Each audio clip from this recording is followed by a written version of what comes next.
firman Tuhan.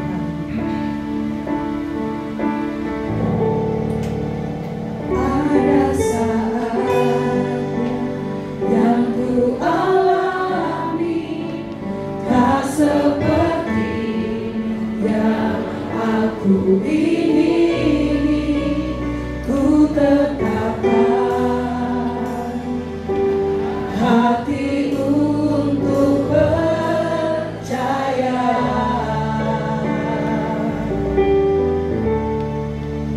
Ada saatnya yang ku hadapi, seringkali aku tak mengerti. Ku memilih untuk tetap setia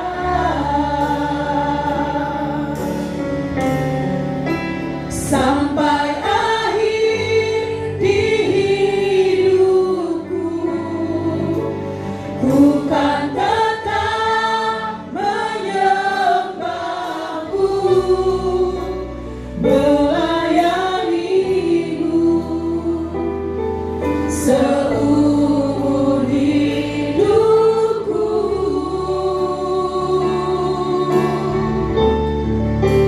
Sampai ku menutup mata, ku tetap mengasihimu. Biar kau dapati ku hamba-Mu yang setia. Sama-sama bangkit berdiri.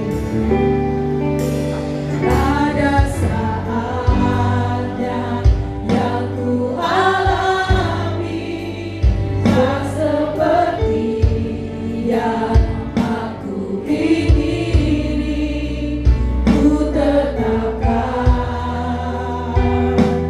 hati untuk percaya.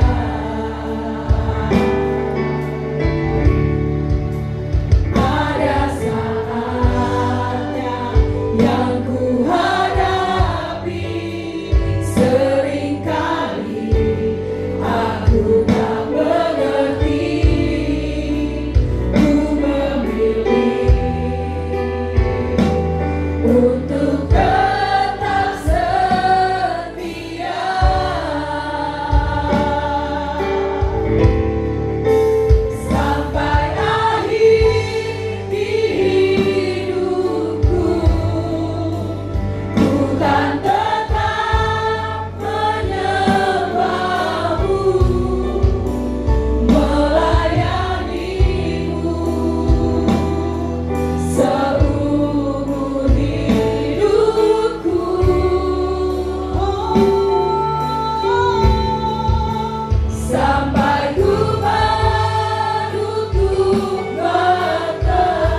hari Minggu ini kami boleh ada di tempat ini. Biarlah Tuhan, karena kasih karunia-Mu yang sudah membawa kami sampai sejauh hari ini, kami percaya Tuhan, Engkau Allah yang setia dalam kehidupan kami, bahwa kami menjadi hamba-hamba yang setia di hadapan-Mu, yang tetap terus melayani-Mu, mengasihi-Mu, menyembah-Mu selama-lamanya ya Tuhan. Terima kasih Bapa, terima kasih. Hari ini kami datang bukan karena satu hal yang biasa kami kerjakan, tapi kami hari ini datang beribadah tempat ini bukan karena rutinitas, bukan karena sebuah kewajiban untuk kami lakukan, tapi karena kami tahu bahwa Tuhan hadir di dalam kehidupan kami. Tuhan siap untuk berbicara kepada setiap kami. Bila hari ini kami berjumpa dengan Tuhan secara pribadi ya Tuhan, lepas keluarga, oh setiap orang, setiap hamba-Mu yang hadir di tempat ini, biarlah Tuhan Kau jumpai setiap kami semua. Terima kasih Tuhan, biarlah firman-Mu berbicara buat setiap kami, membuka hati dan pikiran kami, sehingga firman-Mu itu menjadi bukan hanya hal yang kami dengar, tapi firman menjadi hidup di dalam kehidupan setiap kami, sehingga hati kami menjadi hati yang diperbarui, hati yang subur, sehingga benih firman itu boleh bertumbuh dan berbuah untuk memuliakan nama Tuhan. Terima kasih Tuhan Yesus, terima kasih. Seberapa banyak kami hadir pada hari ini, biarlah Tuhan Kau terus menyertai kami di dalam setiap kehidupan kami, baik di dalam keseharian kami, dimanapun kami berada. Terima kasih Tuhan Yesus, terima kasih. Hari ini kami mau duduk diam untuk kami dengar firman-Mu. Berbicaralah ya Tuhan, kami buka hati kami dan telinga kami selebar-lebarnya untuk mendengar firman-Mu, sehingga firman menjadi benih yang tertanam di tempat yang subur, yang menghasilkan buah untuk memuliakan Tuhan. Terima kasih Bapa, terima kasih. Kami siapkan hati kami, hidup kami untuk dengar firman Tuhan dan melakukan firman Tuhan. Di dalam nama Tuhan Yesus, sama-sama kita katakan amin. Selamat siang, shalom. Silakan duduk Bapak Ibu. Terima kasih tim Praise and Worship ya, dari pagi sudah melayani kita. Saudara, tahun ini adalah tahun Great Harvest ya, sesuai tema yang diberikan Tuhan untuk gereja kita, bahwa tahun ini adalah tahun penuaian besar. Katakan amin. Amin. Tahun panen raya ya, panen besar-besaran. Saudara, kalau kita perhatikan orang yang tinggal di desa, petani, kalau dia punya sawah, sawahnya sudah siap untuk dipanen, kira-kira yang bekerja cuma Pak Tani saja atau seluruh keluarganya? Seluruh keluarganya. Kalau zaman dulu banyak anak, banyak rezeki. Karena apa? Kalau panen, dia nggak kerja sendiri, semua dikerahkan untuk bekerja di ladang, menuai padi. Amin saudara. Ya. Jadi karena semakin banyak orang yang membantu di sana menuai, memanen. Kalau kita hari ini tahun 2025, kita diberikan tema Great Harvest, penuaian besar. Berarti siapa yang akan menuai?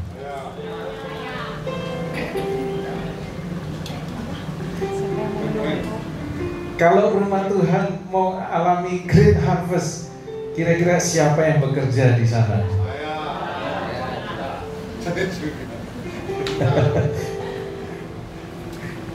Kalau Pak Tani itu panen, ada nggak sih orang yang di rumah duduk-duduk, tidur-tiduran, bikin kopi, ya seduh-seduh kopi sama singkong goreng gitu? Yang lainnya kerja? Nggak ada, ya. Semua diterjunkan, mulai dari kakek nenek pasti ada di sana, sampai cucunya yang mungkin masih balita ada di sawah. Nggak tahu ya ngapain, pokoknya semua ada di sana gitu ya. Kira-kira kalau Tuhan berikan janji Great Harvest, siapa sih yang harus bekerja untuk menuai? Amin. Saudara dan saya. Kita semua tanpa terkecuali, baik yang tua maupun yang muda, lintas generasi, semua bekerja bareng-bareng untuk menuai besar. Jadi saudara, yuk, saya berdoa jemaat di tempat ini, saudara nggak cuma dengar, oh Great Harvest, yaitu bagiannya Pak Yuda, dan teman-teman tim pelayanan di sini. Enggak. Tapi saudara, semua jemaat di tempat ini ada tanggung jawab dan rencana Tuhan yang Tuhan mau supaya kita sama-sama kerjakan. Ya? Jadi nggak ada yang nganggur, nggak ada yang leha-leha, santai-santai, tapi yuk sama-sama. Mungkin saudara bertanya, terus saya kerjanya apa? Ya. Saudara, yang pertama saya cuma bilang, tanya sama Tuhan. Bagian saudara di mana? Gak ada bagian yang paling kecil atau bagian yang paling remeh. Semua punya arti. Amin saudara. Semuanya punya arti. Ayo sama-sama. Yang kedua, bisa tanya tim pelayanan di sini, apa yang bisa saya bantu? Amin saudara. Nanti saudara belajar bersama-sama. Karena ini Green Harvest, kita harus mempersiapkan besar, karena Tuhan janjikan hal-hal yang besar buat kita. Oke. Nah, untuk kita bisa menuai, diperlukan yang pertama kemarin benih yang baik. Ya. Untuk bisa menuai, seorang petani menanam, dia perlu bibit. Tentunya bibitnya yang unggul, bibit yang baik, yang dia mau tanam. Kalau hasil panennya dia kepengen yang besar, kepengen yang banyak, kepengen yang bagus, tentu Pak Tani akan cari bibit yang bagus, yang baik. Nah, yang kedua, kalau sudah punya benih yang baik, tapi kalau tanahnya tandus, kira-kira benih yang unggul, benih yang bagus tadi bisa tumbuh nggak? Nggak bisa. Jadi harus, yang kedua disiapkan harus tanahnya harus dikerjakan, diolah yang baik, dibajak, disirami, dikasih pupuk supaya tanah itu jadi tanah yang subur. Sehingga kalau benihnya bagus, ditaruh di tanah yang bagus, hasilnya panen luar biasa. Ya, nah, saudara, kita belajar yang kedua hari ini adalah menjadi tanah yang baik. Ya, saya review sedikit. Ya, benih yang baik untuk ditaburkan. Jadi untuk mengalami penuaian besar, maka dibutuhkan benih yang baik untuk ditaburkan. Ya tadi ya. Terus yang kedua, tanah yang baik yang dapat membuat benih itu tumbuh dan berbuah lebat. Jadi hidup kita itu seperti tanah. Benihnya adalah firman Tuhan. Benih yang dari surga, benih yang luar biasa. Benih yang ilahi yang Tuhan berikan dalam kehidupan kita harus ditaruh di dalam hidup kita yang seperti tanah yang baik. Amin saudara.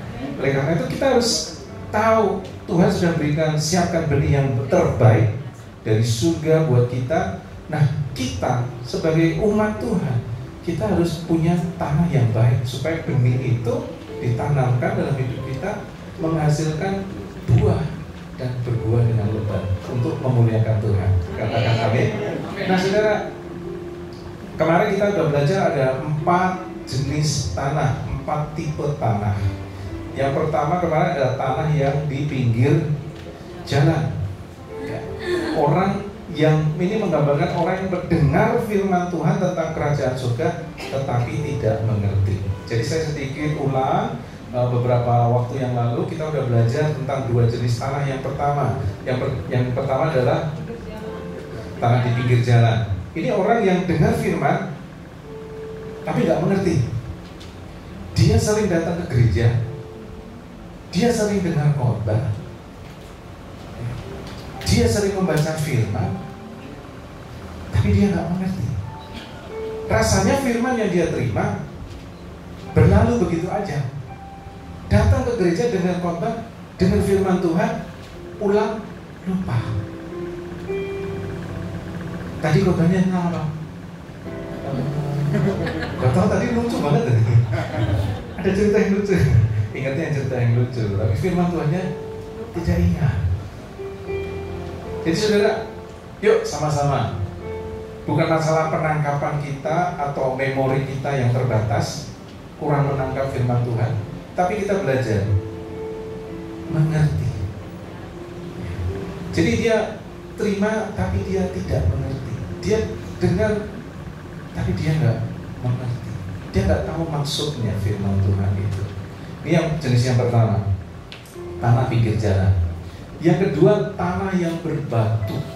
Ini menggambarkan orang yang dengar firman dan menerima rahasia, tapi dia tidak berakar di dalam Kristus.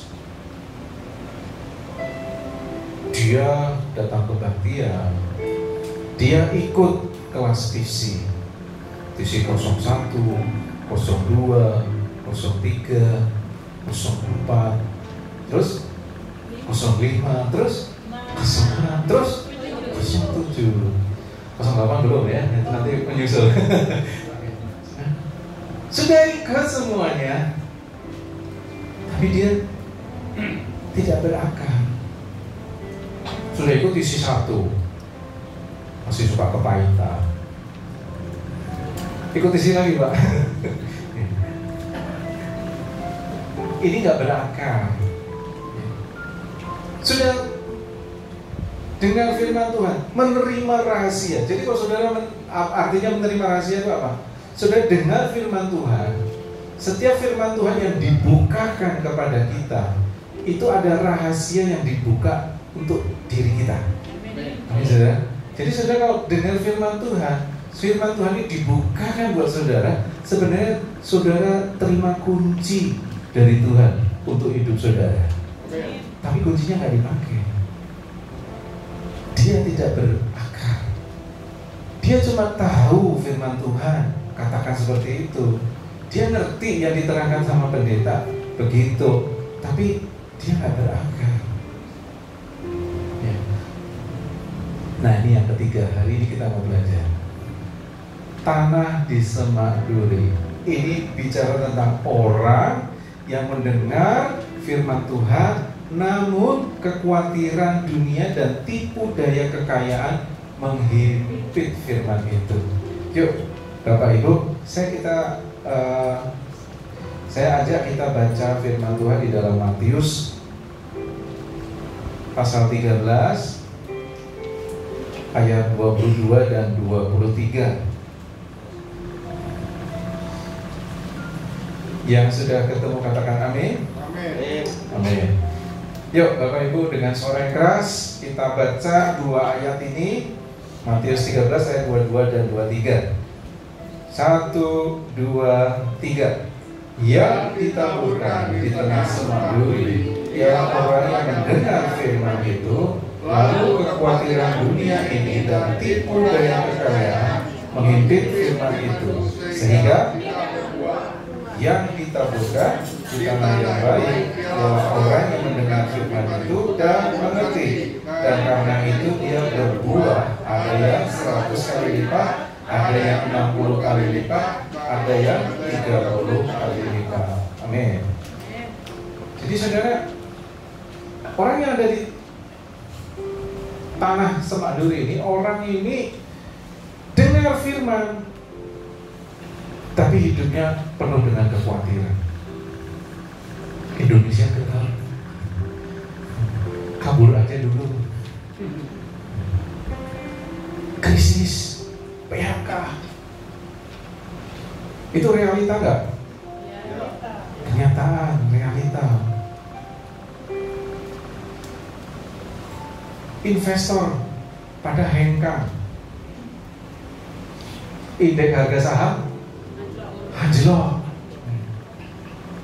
Itu kenyataan. Orang yang dengar ini khawatir, cemas. Jangan-jangan saya kerja nanti kena PHK juga. Nanti anak istri saya makan apa? Anak saya sekolahnya gimana? Mulai khawatir. Indonesia ditinggalkan para investor. Kalau ditinggalkan para investor, nggak ada lapangan pekerjaan. Yang lulus, gua kerja mana ya? PHK aja banyak, ribuan, puluhan ribu. Saudara, kalau kita lihat situasi-situasi yang ada di sekeliling kita, rasa-rasanya orang yang sudah kehilangan harapan dia akan bilang Indonesia gelap, kabur aja dulu, ya. Tapi yuk, kalau kekhawatiran ini terus memenuhi hidup kita, maka kekhawatiran itu akan menghimpit, mencekik firman itu, sehingga firman itu gak bertumbuh. Khawatir. Jadi khawatir tentang keuangan, khawatir tentang kesehatan, khawatir tentang masa depan, khawatir tentang keluarga, terus tipu daya kekayaan, pinjol, judol, Saudara, semuanya ini menghimpit firman, sehingga firman itu tidak bertumbuh. Jadi, saudara, orang yang dengar firman tapi seperti di tanah semak duri, dia dengar firman tapi kekhawatiran itu lebih menguasai dia daripada firman Tuhan.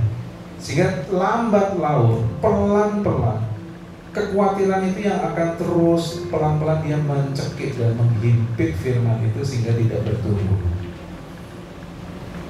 Ya saudara, seorang hamba Tuhan dari Tiongkok, Watchman Nee, dia bilang begini: jika kita tidak membereskan duri-duri di dalam hati kita, maka duri-duri itu akan pelan-pelan secara diam-diam dia menghambat kehidupan Kristus di dalam diri kita. Jadi, saudara, hati tadi yang penuh dengan kecemasan, kekhawatiran, itu seperti hati yang ada duri-duri di dalam hidup seseorang. Itulah yang akan membuat kehidupan Tuhan itu tidak terpancar lewat hidup kita. Adanya cuma khawatir, adanya cuma cemas, adanya cuma panik, adanya cuma gelap, suram, tidak memancarkan kehidupan Kristus dalam hidupnya. Jadi saudara, kalau kita sebagai orang Kristen, kita belajar hari ini, kita jadi tanah yang baik, tanah yang subur. Oleh karena itu kita perlu bereskan. Ada duri-duri yang perlu kita keluarkan dari hidup kita, dari hati kita. Apakah duri-duri itu bentuknya kepahitan, kekecewaan, luka, tidak mau mengampuni, kekhawatiran yang lain? Yuk kita bereskan, supaya kehidupan Tuhan Yesus terpancar lewat kehidupan kita. Amin. Nah, firman Tuhan mengatakan supaya kita bisa mengalahkan dan mengusir atau mengeluarkan duri itu dalam hidup kita. Dikatakan di sini, yang lahir dari Allah mengalahkan dunia, dan inilah kemenangan yang mengalahkan dunia, yaitu iman kita. Jadi hal-hal apa sih yang membuat kita khawatir, cemas? Kita perlu yang namanya iman untuk kita bisa mengalahkan itu semua. Untuk kita bisa menang atasnya, kita perlu yang namanya iman. Ada yang namanya iman di sini? Oh, anak teens ya. Yang dimaksud Tuhan di sini ayat ini, iman yang mengalahkan dunia, itu iman yang bagaimana sih Pak? Iman sebesar biji sesawi? Iman yang memindahkan gunung? Atau gimana Pak? Yang dimaksud Tuhan Yesus, iman yang mengalahkan dunia adalah iman yang berdasarkan pada kebangkitan Kristus. Masih belum paham. Iman yang mengalahkan dunia adalah iman yang berdasar kepada kebangkitan Kristus. Artinya apa sih Pak? Saudara, kalau ada orang tanya kepada saudara, kamu percaya Tuhan nggak? Kamu percaya Yesus? Saudara jawabnya percaya, gitu ya. Terus saya mau bilang, setan juga percaya.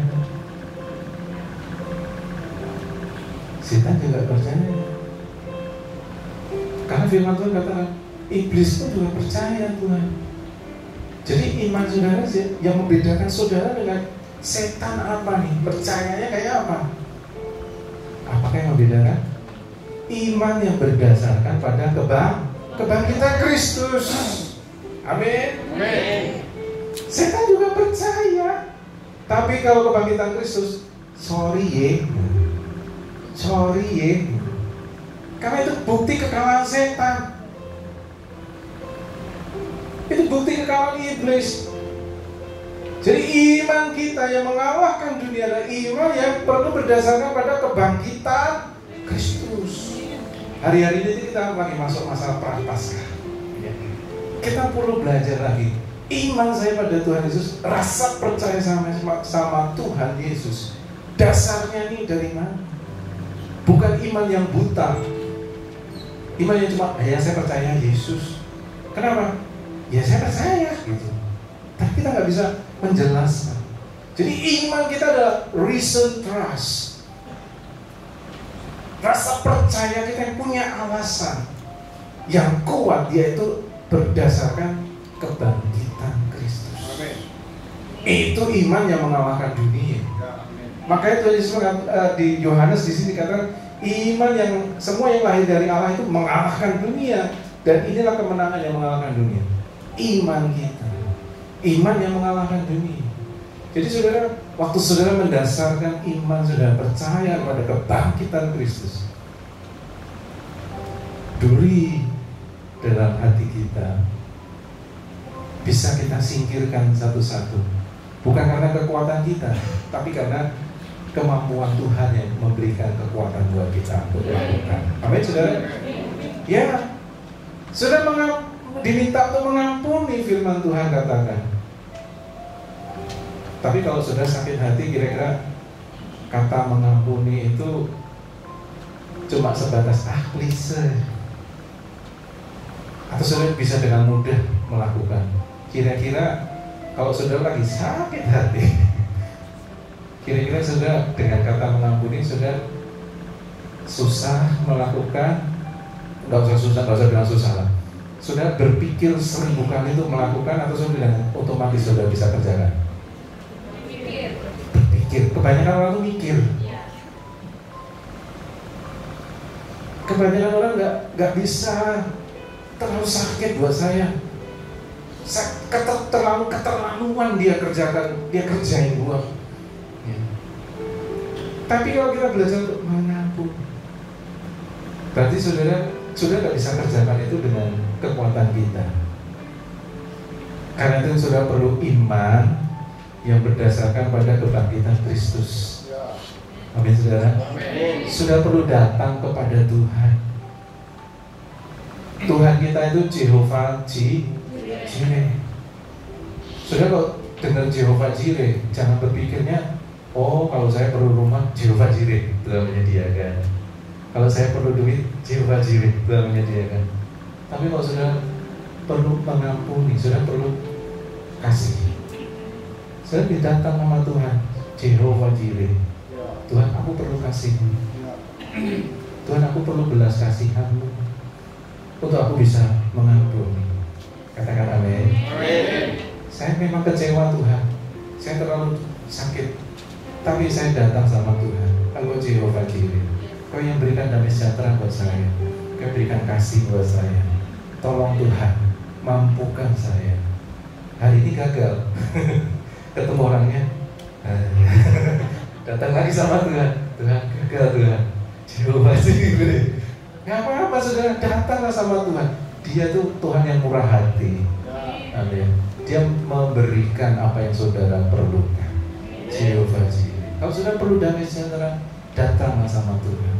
Nggak cuma materi saudara minta sama Tuhan, tapi saudara bisa minta damai sejahtera Tuhan, kasih Tuhan, belas kasihan Tuhan, untuk saudara bisa mampu melakukannya. Katakan amin. Amin.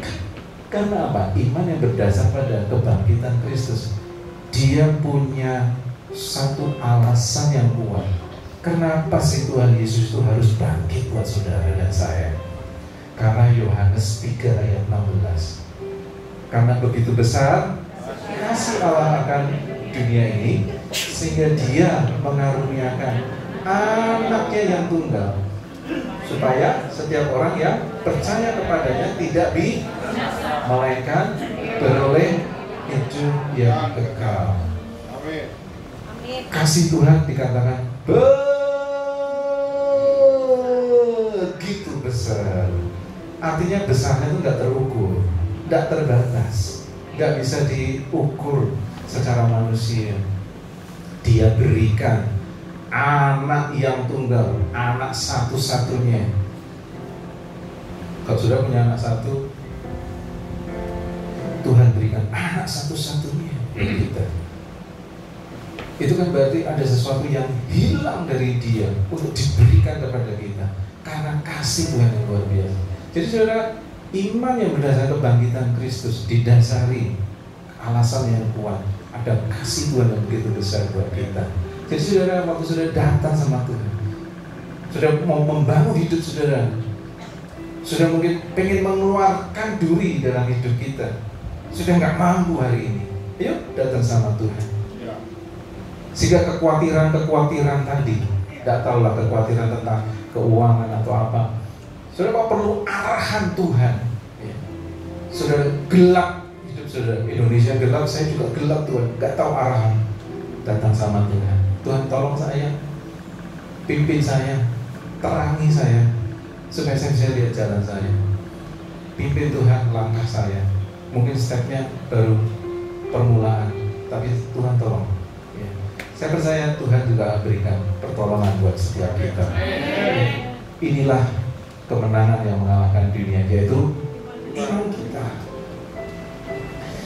Kolose pasal 2 ayat 7. Hendaklah kamu berakar di dalam Dia, dibangun di atas Dia, bertambah teguh di dalam iman yang telah diajarkan kepada kamu. Saudara, iman itu setelah kita dasarkan kepada kebangkitan Kristus, kita perlu belajar untuk terus membangun hidup kita di dalam Tuhan. Kita terus membangun kehidupan kita dari dasar, yaitu Tuhan atas hidup kita, bukan dari dasar yang lain, bukan dari uang, bukan dari materi, bukan dari kepandaian kita, bukan dari hal-hal yang kita miliki, tapi kita dasarkan hidup kita, terus kita bangun dari dasarnya adalah Tuhan. Karena itu kita diminta berakar, kamu dibangun. Artinya apa? Dibangun, ada progres, ada pertumbuhan, sehingga kamu semakin teguh di dalam iman yang telah diajarkan kepada kamu. Saudara, yuk sama-sama. Tuhan memerlukan hidup kita untuk sebuah penuaian yang besar. Dia sudah punya benihnya. Hidupnya adalah saudara, tangannya adalah saudara. Untuk Tuhan bisa taruh benih itu, sehingga lewat hidup saudara ada kemuliaan Tuhan dipancarkan kepada orang lain di situ. Amin.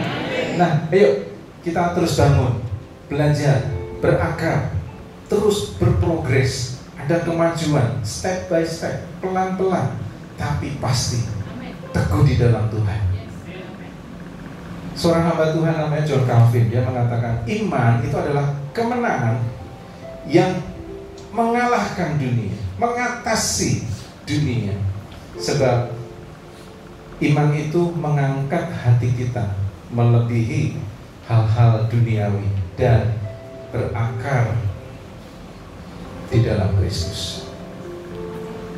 Jadi iman itu yang seperti jangkar dari perahu, dari kapal yang ditancapkan ke dasar, sehingga kapal itu tidak goyang, kapal itu tidak berpindah. Sekalipun gelombangnya besar, kapal tidak akan berpindah tempatnya, tidak diombang-ambingkan oleh gelombang. Kapal itu tetap stay di titik yang sama. Saudara, hidup kita itu seperti kapal, dan iman itu adalah jangkar yang kita tancapkan, yang kita pegang di dalam Tuhan Yesus Kristus. Amin saudara. Dan hidup kita akan mengatasi semua hal-hal di dunia ini, semua masalah-masalah yang ada di dunia ini. Amin. Sehingga kita bisa overcome, di situ dikatakan. Overcome itu artinya mengatasi. Kalau overwhelm itu kelelep, ya di bawah, ya. Kewalahan. Sudah mau kewalahan dengan masalah di dunia ini, atau sudah mau mengatasi di dunia ini? mengatasi. Sama-sama kita semua pengen mengatasi. Kita mau overcome, bukan overwhelm. Ya.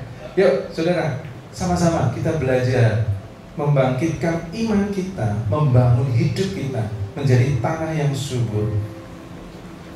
Wah, ini Pak Gembala menyampaikan bahwa iman adalah alat tukar yang diterima oleh surga agar apa yang kita deklarasikan di dalam doa dapat terjadi di bumi. Saudara, bagaimana saudara membangun iman tadi? Saudara perlu yang namanya membaca firman Tuhan. Amin, saudara. Iman kita harus berdasar dari firman Tuhan, bukan berdasar yang lain. Iman kita harus dibangun dari firman Tuhan. Oleh karena itu, mau tidak mau, kita harus membaca firman Tuhan. Halo. Kita harus membaca Alkitab kita setiap hari.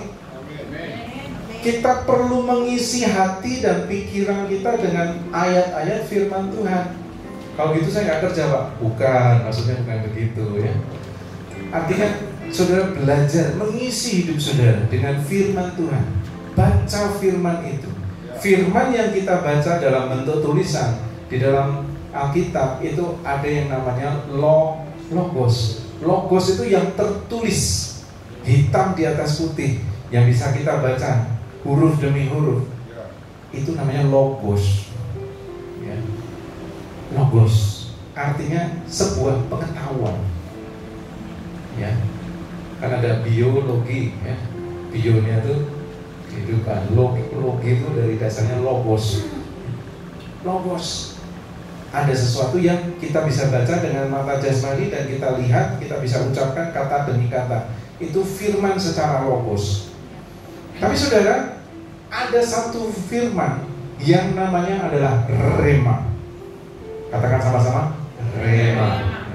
Rema ini apa, Pak? Rema ini adalah satu saat saudara, pada waktu saudara mungkin bekerja, saudara sedang beraktivitas, ada sebuah ayat yang muncul di dalam pikiran saudara, atau mungkin saudara rasanya ada orang yang berbisik ke telinga saudara tentang satu ayat firman Tuhan. Itu yang namanya rema. Tapi saudara, bagaimana saudara memperoleh rema kalau saudara tidak pernah membaca logosnya dulu? Ya, saudara perlu baca firman Tuhan. Oleh karena itu, saudara terus di sini, saudara dimotivasi, saudara didorong untuk membaca firman Tuhan setiap hari.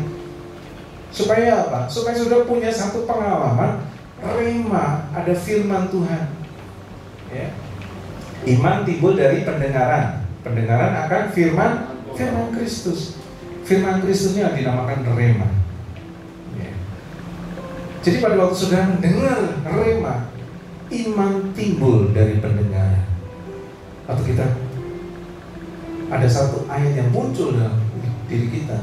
Sudah mungkin sedang menghadapi satu permasalahan, sudah mungkin sedang bergumul. Tiba-tiba ada muncul satu firman Tuhan. Itu namanya rema. Sudah perlu belajar rema ini, sehingga pada waktu masalah muncul, ayat firman Tuhan muncul. Itu artinya ada tuntunan Tuhan buat saudara untuk saudara ada mengalami solusi dari setiap persoalan yang saudara sedang hadapi. Amin. Ya. Nah saudara, yuk dari rema kita dengar firman Tuhan. Firman Tuhan katakan, barang siapa percaya dalam hati, dia dibenarkan, dan siapa yang mengaku dengan mulut, dia diselamatkan. Jadi setelah rema kita terima, kita perlu belajar yang namanya percaya. Kita mempercayai firman itu. Dan setelah kita percaya, makanya kita berkata-kata, mendeklarasikan dalam doa. Jadi saudara, waktu rema itu muncul, saudara mungkin berdoa untuk masalah saudara. Saudara bisa mengucapkan kata-kata firman Tuhan itu di dalam doa saudara. Itu yang sedang berkata-kata. K itu mendeklarasikan. Itu yang namanya confess. Itu yang namanya kita mengucapkan doa firman Tuhan. Itu powerful. Karena doa saudara bukan cuma kata-kata yang saudara keluarkan dari pikiran kita manusia, tapi kata-kata yang sudah diinspirasi sama Roh Kudus untuk kita ucapkan dengan mulut kita, sehingga firman itu terucap, firman itu bekerja untuk hidup kita. Amin. Yang keempat, saudara perlu action. Take action. Dari setiap saudara yang sudah terima rema, sudah percaya, sudah mendoakan dan mengatakan lewat doa saudara, sudah mulai take action untuk setiap tuntunan Tuhan yang diberikan buat kita semua. Amin saudara. Itu yang dilakukan sama Pak Gembala. Makanya dia kata iman itu adalah alat tukar yang sah diterima di surga, sehingga apa yang di surga dideklarasikan lewat iman kita terjadi di bumi. Seperti kita doakan, jadilah kehendakmu seperti ya di bumi seperti di surga. Ya, jadi sinkron antara surga dan bumi nyata lewat hidup kita. Nah, saudara, yuk, iman ini luar biasa. Ya. Sudah perlu untuk mengimani, sudah perlu untuk percaya dan melakukan dalam kehidupan saudara. Orang lain boleh bilang Indonesia gelap, orang lain boleh bilang kabur aja dulu, orang lain boleh bilang krisis, orang lain bilang kesusahan, orang yang bilang Indonesia nggak dipercaya sama luar negeri. Saudara, lewat iman sudah berdoa kepada Tuhan. Saya percaya Tuhan juga bisa lakukan sesuatu buat hidup kita dan juga buat bangsa kita. Yuk, lanjut. Nah, dimensi iman dapat diperbesar dengan menghidupi firman Tuhan. Jadi saudara, semakin kita belajar untuk menghidupi firman, maka iman kita juga akan semakin dibangun. Ingat saudara, dasarnya tadi apa iman kita? Sudah lupa. Kebangkitan Kristus yang didasari oleh kasih Allah yang luar biasa. Kemudian kita perlu bangun lagi, diperbesar dengan cara apa? Waktu kita menghidupi firman Tuhan, melakukan firman Tuhan.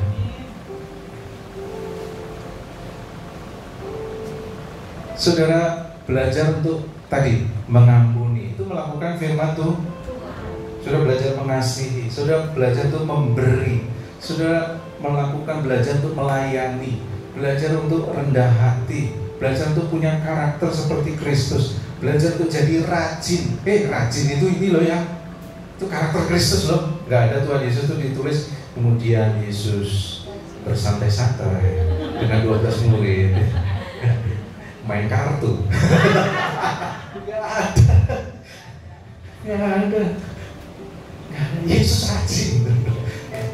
Jadi waktu kita belajar menghidupi firman lewat hidup kita, ya, jujur, punya integritas, itu kita sedang menghidupi firman. Yang orang lain korupsi, kita tetap lakukan yang terbaik, yang benar, ya.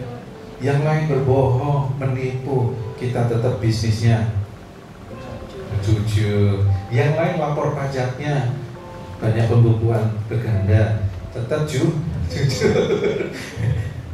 Itu cara kita menghidupi firman, ya. Amin, saudara. Cara kita mengelola uang, kita nggak boros, kita nggak konsumtif, tapi kita benar-benar melakukan uang yang kita terima ini adalah uang yang Tuhan titipkan buat saya. Saya harus lakukan, saya harus kelola dengan baik supaya nggak rugi Tuhan. Amin, saudara. Kalau kita punya mindset seperti itu, kita menghidupi firman, dan lama-lama, saudara, iman sudah dibangun, iman sudah bertumbuh, sudah menjadi orang yang stand firm sekalipun orang lain belok kanan belok kiri. Hidup saudara itu lama-lama sama Tuhan dikalibrasi, diluruskan, selaras sama Tuhan. Katakan amin. Yuk, dengan cara kita menghidupi firman Tuhan, kita akan semakin dibangun dimensi iman kita. Seorang hamba Tuhan mengatakan gini, Leonard Ravenhill, Alkitab itu tidak dimaksudkan untuk hanya dipelajari saja, tetapi juga untuk dihidupi. Iman bertumbuh sesuai dengan ketaatan kita. Jadi saudara, waktu kita belajar untuk melakukan firman Tuhan, menghidupi firman Tuhan, sudah stay ada di dalam jalurnya Tuhan, sudah hidup di dalam kekudusan, maka iman itu akan bertumbuh dalam kehidupan kita. Amin. Nah, ini tanah yang baik. Tanah yang baik adalah tanah yang subur. Ini menggambarkan orang yang mendengar firman Tuhan, mengerti, maka dia berbuah. Ada 30, ada 60, dan ada 100 kali lipat. Bapak Ibu Saudara semua, kalau kita disuruh pilih berbuahnya 30, 60, atau 100, semuanya sepakat 100. Cepet gitu. Saudara, kita semua sepakat 100. Terus saya mau tanya, kenapa Bapak Ibu pilih 100? Paling banyak. Supaya tali silaturahmi tidak terputus, Pak. 100 kenapa? Banyak. Maksudnya banyak karena paling banyak ya. Kalau ada 1000 kali lipat mungkin pilihnya 1000. Nah, saudara, kita itu sering berpikir bahwa apa yang Yesus ngomong ini matematika. Jadi kalau saudara disuruh pilih 30, 60, atau 100, saudara pilihnya 100. Karena dia paling banyak. Kita pikir itu paling maksimal. Tapi Tuhan Yesus gak bilang begitu. 30, 60, 100 itu bukan usaha kita. Siapa yang mengadakan 30, 60, dan 100? Tuhan. Kita sering lupa, sehingga kita punya matematika. Kita mencoba bertransaksi dan berdagang sama Tuhan. 100.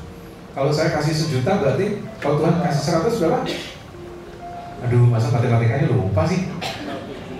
Kalau saya kasih Tuhan 1 juta, Tuhan kembalikan 100, berarti 100 kali lipat berarti 100 juta. Bapak Ibu, Tuhan itu bukan main jackpot.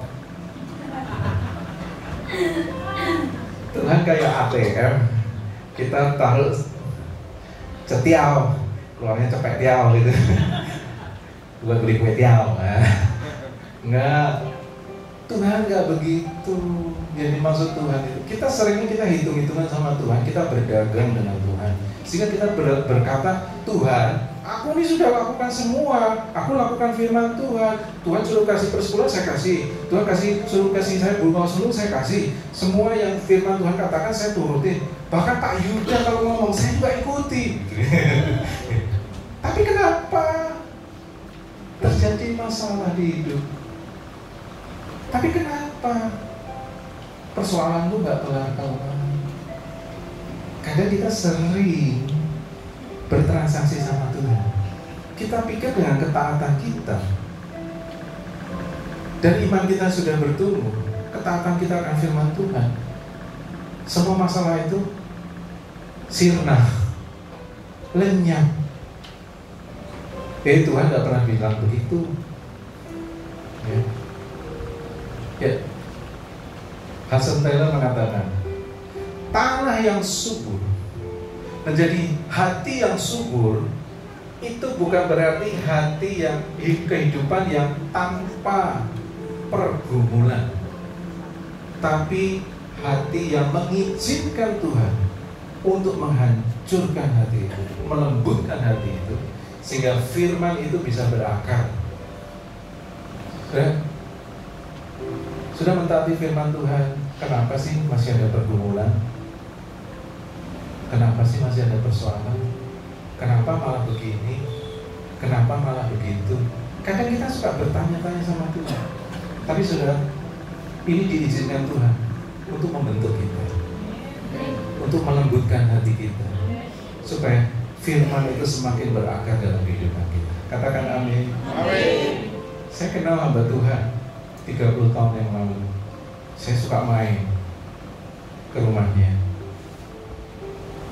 Biasanya waktu liburan saya main, libur lebaran ya, udah kerja kan pada cuti semua, ya main ke rumah. Dia punya 2 anak laki-laki semuanya, yang kira-kira ya masih seumuran, nggak beda jauh dengan saya, masih di bawah saya tapi nggak beda jauh. Ya, dua-duanya anak hamba Tuhan, anak pendeta. Ya. Mereka juga melayani Tuhan sebagai anak remaja, anak pemuda. Suatu kali saya kembali lagi, ketemu lagi dalam satu kegiatan family camp. Ya, family camp, kita yang muda-muda kumpul sama yang muda-muda, yang bapak ibu, suami istri, kumpul sama yang suami istri, ya, karena family camp, jadi dibagi. Nah, kita cerita-cerita, saya juga satu kelompok sama anaknya pendeta ini. Terus anaknya yang pertama, ya, dia cerita, dia ngobrol-ngobrol, sharing-sharing, aku maulah ikut ormas itu. Saya tahu ormasnya gak baik. Ya mungkin buat anak muda keren kayaknya kalau gabung ormas gitu ya. Tapi saya bilang, mendingan kamu jangan ikut begitu. Nanti yang susah papamu. Nanti kalau ada apa-apa, papanya dicariin, bukan kamu. Nah, sudah selang waktu lama saya nggak pernah ketemu lagi. Saya udah jarang berkontak. Ya, sekarang saya udah anggap dia tuh kayak bapak rohani saya waktu saya mau sering main ke rumah dia. Akhirnya anak ini udah semakin dewasa, makin besar, berumah tangga, ya. Tapi anak yang pertama terlibat narkoba, berkali-kali urusan sama polisi.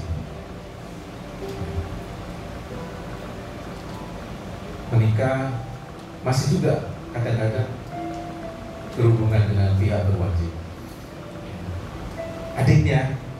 Adiknya melayani Tuhan, sungguh-sungguh. Ya, kalau saya sebut namanya, saudara pasti, udah terkenal seluruh Indonesia. Saudara, kalau ya namanya siapa? Minta di spill Pak, spill. Tidak perlu lah ya. Kalau kita melihat, kira-kira kita menilai, pendeta, anaknya begitu. Ini melayani udah terkenal, ternyata itunya begitu. Saudara, mungkin orang bisa mencerca, orang bisa stereotip, mengucapkan yang negatif, mencibir. Tapi saudara, kita mau belajar sesuatu. Hidup kita, keluarga kita, nggak ada yang sempurna. Ya.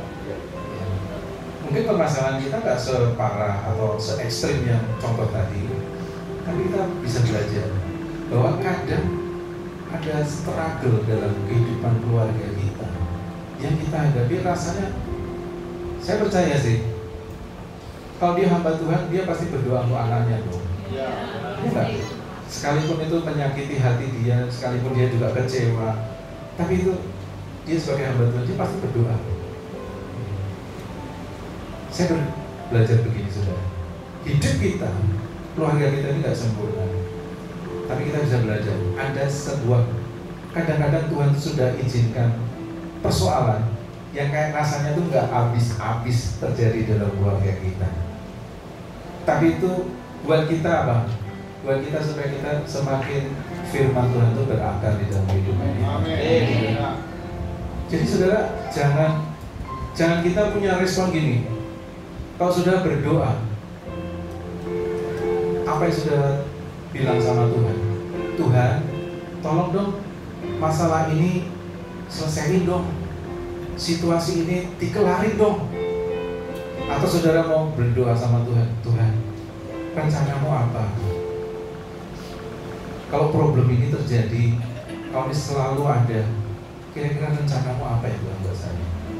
Kira-kira saudara taruh doa yang mana? Yesus juga pernah berdoa begitu. Tuhan, kalau boleh lalu dong cawannya. Jangan ini dong, mati gua. Bapak kalau boleh, jangan. Tapi Tuhan Yesus pasang badan untuk lalu itu semua, sehingga saudara dan saya bisa percaya hari ini. Saudara, Tuhan Yesus saja udah kasih contoh yang luar biasa. Kadang kita mengalami pergumulan dalam kehidupan kita. Saya nggak tahu yang jadi permasalahan saudara. Mungkin saudara nggak pernah cerita dan saudara mungkin simpan. Tapi saya berdoa gini, Bapak Ibu, yuk, situasinya mungkin nggak bisa kita rubah, kondisinya nggak bisa kita rubah, tapi kita bisa minta Tuhan, Tuhan, rencana Tuhan itu apa buat saya? Rencana Tuhan buat keluarga saya apa? Amin, saudara. Sehingga kita, saudara, nggak ingat persoalan ini sebagai satu batu sandungan buat saudara, tapi saudara lihat bahwa persoalan ini menjadi batu loncatan buat saudara. Amin. Yuk, lanjut lagi. Besarnya tuaian tergantung dari apa? Dari level pengertian kita akan firman Tuhan. Saya berdoa hari ini kita sama-sama dibukakan satu kebenaran sehingga kita bisa mengerti dan level pengertian kita akan jadi bertambah naik. Amin, saudara. Saya berdoa jemaat di Cilegon saudara punya level pengertian yang lebih lagi dari yang lalu, sehingga tuaian itu bisa terjadi dalam kehidupan saudara. Persentase prinsip firman yang kita lakukan dalam kehidupan kita. Jadi semakin banyak firman yang kita lakukan dalam kehidupan kita, itu akan membangun kita. Dan waktu kita mengerjakannya, tadi impact atau dampak dari kita lakukan firman Tuhan, hanya Tuhan yang membuatnya. Semakin kita banyak lakukan firman Tuhan, impactnya juga semakin besar. Siapa yang mengadakan? Tuhan, bukan kita. Tanggung jawab kita cuma kita lakukan prinsip firman Tuhan dalam hidup kita sehari-hari. Hari ini kita belajar satu, besok kita belajar lagi, ada dua, besok kita belajar lagi, ada tiga. Ada satu perlengkapan rohani yang semakin hari semakin lengkap dalam kehidupan kita, hingga nanti bisa sempurna. Level iman yang dapat membuat kita bertahan ketika ujian datang. Yuk, kita mari kuatkan lagi, sehingga waktu ujian datang kita nggak diombang-ambingkan. Waktu ujian datang, pikiran kita tidak bergejolak dan berkecamuk yang tidak kita inginkan. Sekalipun mungkin hal yang terjadi nggak sesuai dengan pengharapan kita. Amin. Level kasih kita kepada Yesus melalui pujian, penyembahan dan ketaatan kita kepada Tuhan. Jadi besarnya tuaian tergantung dari level kasih kita kepada Tuhan. Ingat saudara, iman kita berdasar dari kebangkitan Kristus yang beralasan dari kasih Tuhan yang begitu besar buat hidup kita. Jadi kalau level kasih kita kepada Tuhan, kita semakin bangun kasih kita kepada Tuhan, maka ketaatan kita berdasarkan bukan karena transaksional, tapi ketaatan kita berdasarkan karena kasih. Amin. Saudara lakukan firman Tuhan bukan karena saudara harus begini, firman Tuhannya harus begitu, aku diajarinya begini. Saudara tidak lakukan itu bukan karena diajarkan begitu, tapi karena saya mengasihi Tuhan, maka saya lakukan seperti ini. Amin, saudara. Saudara tahu why-nya, sudah melakukan sesuatu, sudah mengerti kenapa saudara lakukan itu. Karena saya mengasihi itu. Amin, saudara. Karena kita mengasihi itu. Jack Hayford mengatakan, tanah hati itu harus selalu terus-menerus diolah dengan penyembahan dan dengan firman supaya tetap subur bagi pekerjaan roh. Amin, saudara. Jadi kita perlu terus memastikan hati kita menjadi tanah yang subur. Lewat apa? Lewat penyembahan kita kepada Tuhan dan lewat ketaatan kita, lewat firman Tuhan yang membuat hati kita itu menjadi tanah yang subur sehingga roh Tuhan bisa bekerja. Amin. Ya Bapak Ibu, firman Tuhan hari ini, good soil, jadilah tanah yang baik. Sehingga benih yang Tuhan taruh dalam hidup kita bisa berbuah 30 kali lipat, 60 kali lipat, 100 kali lipat. Bukan karena jumlahnya, tapi karena Tuhan yang mengadakannya buat hidup kita. Setiap kita, saudara mau bagiannya 30 kali lipat, buat Tuhan itu sudah maksimal. Karena sesuai dengan kapasitas dan kemampuan saudara. Tapi buat saudara 100 kali lipat, Tuhan juga katakan itu sudah maksimal. Karena sudah kapasitasnya untuk kita membuat 100 kali lipat. Tuhan yang membuat 100 kali lipat. Yuk, Bapak Ibu kita bangkit berdiri sama-sama. Bukan menanggung dalam masa penantian, walau penuh air mata, namun ku takkan menyerah. Perjuanganku kan jadi tua yang indah. Tuhan memampukan, aku pasti menang. sama-sama katakan. Bukan tetap menanggung dalam masa penantian, walau penuh air mata, namun ku takkan menyerah. Perjuanganku kan jadi tua yang indah. Tuhan memampukan, aku pasti menang. Yuk sekali lagi sama-sama. Bukan tetap menanggung dalam masa penantian, walau penuh air mata, namun ku takkan menyerah. Perjuanganku kan jadi tua yang indah. Tuhan memampukan, aku pasti menang.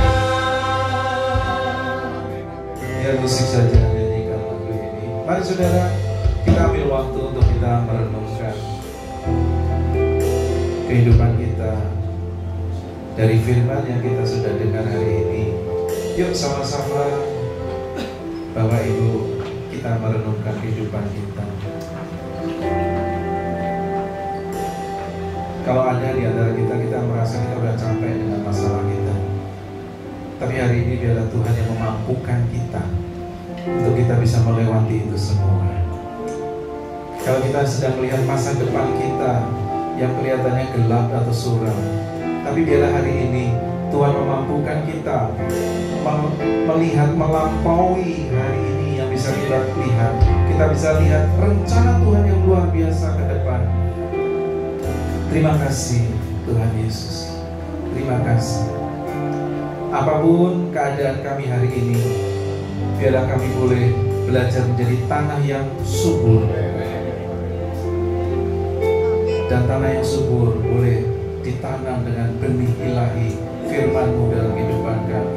Dan lewat benih itu, iman kami dibangun di dalam dasar yang kuat dari kebangkitan Kristus atas setiap kami semua. Sehingga kami percaya, bukan kami asal percaya, kami percaya karena kami punya satu alasan bagaimana Tuhan mengasihi kami dan Tuhan bangkit buat setiap kami. Oleh karena itu menjadi kekuatan setiap kami.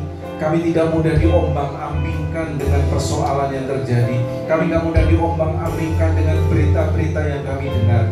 Tapi kami boleh lihat dengan mata iman kami, pengharapan kami yang luar biasa di dalam Tuhan.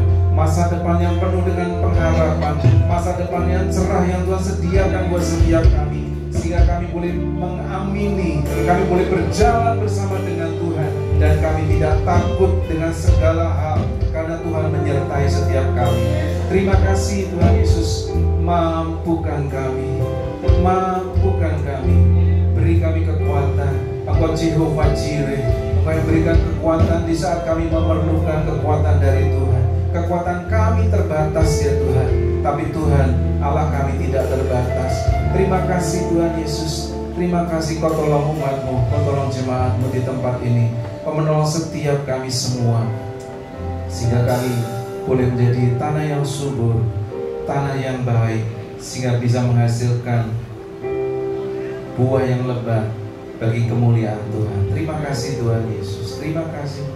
Ku kan tetap menabur dalam masa penantian, walau penuh air mata, namun ku takkan menyerah. Perjuanganku kan jadi tua yang indah.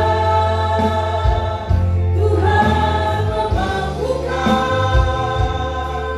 aku pasti menang. Sekali lagi yuk sama-sama. Bukan tetap menabur dalam masa penantian, walau penuh air mata, namun ku takkan menyerah. Perjuanganku kan jadi tua yang indah.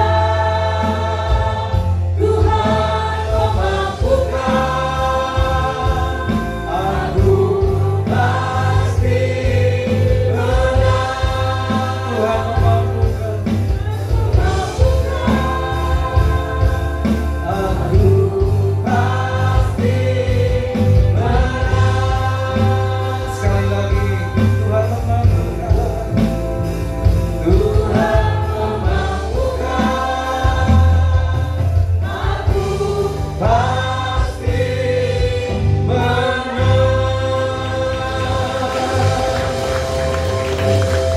Terima kasih Tuhan Yesus, terima kasih. Kami ucap syukur buat setiap kami semua. Kami boleh ada beribadah di tempat ini, kasih karunia Tuhan buat setiap kami. Terima kasih, Kau berkati setiap kami kalau kami akan mengakhiri ibadah kami. Tuhan sertai kami di dalam setiap kehidupan kami masing-masing. Kau berkati keluarga demi keluarga. Kau berkati setiap pekerjaan. Kau berkati sekolah umat-Mu di tempat ini. Kau berkati setiap mereka semua Tuhan, dimanapun mereka ada, biarlah berkat-Mu turun buat setiap mereka. Dan hari ini biarlah kami boleh pulang dengan perlindungan Tuhan, sehingga kami bisa sampai di tempat kami masing-masing dengan selamat. Dan kami mau angkat kedua tangan kami untuk kami terima berkat Tuhan. Biarlah berkat yang berlimpah-limpah dari Allah Bapa kita di surga, cinta kasih di dalam Tuhan Yesus Kristus, dan persekutuan yang manis dengan Roh Kudus menyertai setiap kita semua mulai hari ini dan bahkan sampai selama-lamanya. Kita percaya berkat Tuhan, sama-sama kita katakan amin. Selamat hari Minggu, Tuhan Yesus berkati.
iya, iya.